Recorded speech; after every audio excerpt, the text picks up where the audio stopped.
Hey everybody, welcome back. Episode 8 of In the Know with Mr. O. A little gloomy outside, a little darker in the office, so I hope you don't mind. We're going to talk a little bit about artificial intelligence again today and kind of what the challenge is when something like this gets thrust into the world. And we often see with these new and updated technologies, what ends up happening is businesses and other items in the private sector can take off.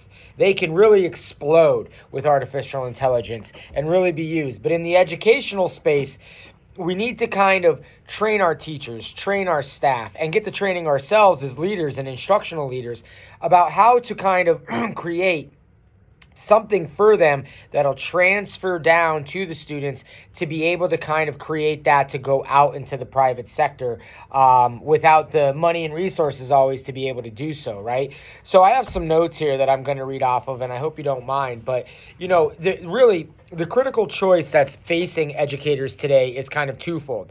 There's a, preserving type of aspect, which is, we could use AI to automate low-value tasks, accelerate compliance work, right? Or maintain a status quo of assessment. The other ways that we really want to do it is transformative, right? Transformative AI can kind of be taken over in a better way where we can analyze what truly matters with learning right now. Okay, what is the crux of what we need to learn, and what skills are the most important for students going out into the real world? And really, on top of all of that, what judgments, right, cannot be automated? What things can AI not do that the human condition and the human resolve kind of need to have happen in order to kind of make that work? And that kind of goes with this aspect of AI fluency, right? What is the intentional use of AI? What critical inquiry can we have? We need to question the AI outputs, right? From based on what we're inputting. I could do a whole other episode on the proper prompts of inputting that I probably will do at some point in time. But we have to uncover hidden assumptions from the AI, right? Actively investigating the bias that is occurring with AI through that critical inquiry, right? We need transparency, and we kind of need a cognitive extension, right? We need AI to extend human thinking, not replace it, because if we're going to replace it, that's going to kind of create a little bit of an alarmism, right? And create that kind of lazy aspect that everybody's worried about with using AI, right? So what is the human to AI transition, and what is the model and basis framework that we want to look at? Well, the first step is curiosity, right? You need to use AI and be curious about its intention in order to kind of understand what it's made of, right? You have to have authentic questions that originate from the student to be able to put into that initial prompt in order to get a response that you could kind of investigate further from that AI or, language learning model, okay? As an instructor, we need to set the purpose and the context that we're using AI for in order to set the parameters that could help the students understand what we're actually putting in order to derive what we get out and how to kind of break that down.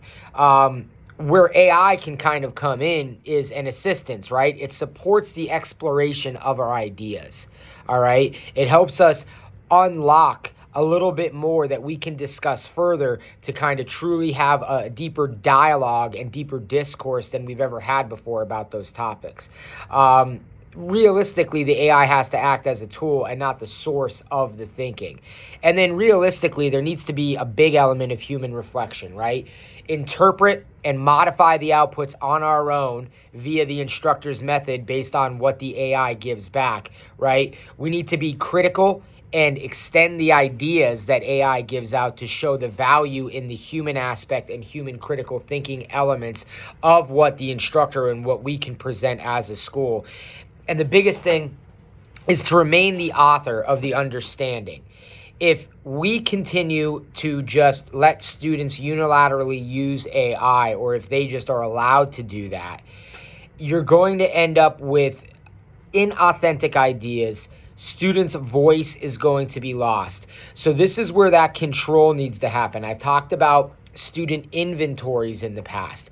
We need to ensure that we put these parameters in place at this base element of AI being thrust into the education world in order to kind of provide the guardrails there for students to know how they could use it and what they could use, but with the instructor maintaining that little bit of control that's guided and needed to show students how to effectively use this in a way that could potentially help them but not replace their thinking, okay?